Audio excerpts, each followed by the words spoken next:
এখন পর্যন্ত সর্বশেষ অবস্থান আর প্রথম থেকে একই কথা ছিল আমাদের যে ন্যায্য দাবিটা আছে। আমরা আজকে জানেন আমরা এই বিগত 5ই আগস্টের পরে আউটডোর এবং ইনডোর মিলে ঢাকার ভিতরে 28টা শান্তিপূর্ণ আন্দোলন কর্মসূচি গ্রহণ করছি। ইভেন এই যে ইদানিং আমরা যে নতুন কর্মসূচি করতেছি 5 দিন ধরে, আজকে 5 দিন রানিং।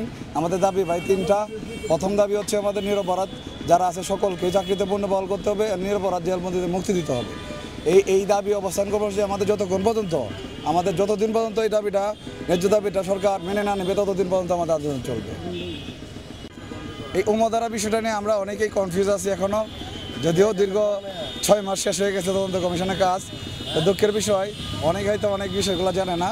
আপনারা জানেন যে এই স্বাধীন তদন্ত কমিশনের জন্য আমরা বিডিআর সদস্যরা বিভিন্নভাবে সকলে মিলে সেনা কর্মকর্তা যারা প্রত্যক্ষদর্শী অফিসার তাদেরকে নিয়ে আমরা একটা রিট করেছিলাম।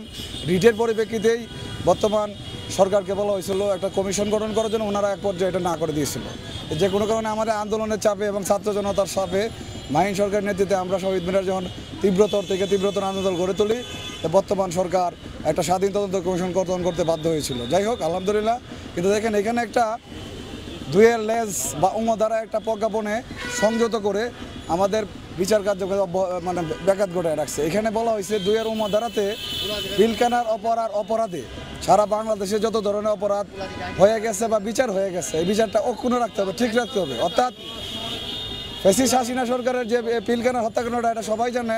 ভারতের প্রেসক্রিপশনে ফ্যাসিস্ট হাসিনা সরকার পরিকল্পিতভাবে পিলখানা এই হত্যাকাণ্ড ঘটাইছে এবং এই হাসিনার যে রায়টা বা বিচারটা এটা অক্ষুণ্ণ রাখতে হবে, ঠিক রাখতে হবে। ঘটনা হচ্ছে আমরা যারা আন্দোলন করে আমাদের ন্যায্য দাবির জন্য মজলুম বিডিআর সদস্যরা স্বাধীন তদন্ত কমিশন চাইছি 2টা উদ্দেশ্য এখানে। একটা হচ্ছে যারা প্রকৃত অপরাধী, সে বিডিআর হোক, অল্প কিছু লোকজন বা রাজনৈতিক ব্যক্তিত্ব হোক, যেটা কাউকে গতকালকে স্বাধীন তদন্ত কমিশন স্পষ্টভাবে বলে দিছে যেটা রাজনৈতিক দল জড়িত এবং এটা বিভিন্ন সময় পরিকল্পিত হত্যাকাণ্ডের এটা পরিকল্পিত হত্যাকাণ্ড। তো ঘটনা হচ্ছে আমরা চাইছিলাম যারা প্রকৃত অপরাধী তাদের দৃষ্টান্তমূলক শাস্তি, যারা আমরা নিরপরাধ তাদের চাকরি এবং পুনর্বাসন যাতে হয়। কিন্তু এখানে আপনার শুধু ধারা দিয়ে যারা মানে অপরাধ হয়ে মানে তাদের বিচার হয়ে গেছে, ভুলে যাদের বিচারটা হয়ে গেছে, যারা অপরাধী না তাদের বিচারটাও আপনারা অক্ষুণ্ণ রাখতে বলছেন। এইরকম কমিশন আমরা চাই না। আমরা চাই দুয়ের ধারা অচিরেই সরকার অমিট করে বাতিল করে আমরা যারা ক্ষতিগ্রস্ত আছি সকলকেই এই ধারার সাথে নতুন তদন্তের কাছে আনবে বা তদন্তের মাধ্যমে নতুন তদন্তের আওতায় এনে আমাদের যারা চাকরি প্রত্যাশী যাদের বয়স আছে তাদের চাকরিতে পুনর্বহাল করবে, যাদের চাকরির বয়স নেই তাদেরকে সরকারি সকল রাষ্ট্রীয় সুযোগ সহ পেনশনে আনতে হবে, আর যারা প্রকৃত অপরাধী তাদের দৃষ্টান্তমূলক শাস্তি দিতে হবে। ধন্যবাদ।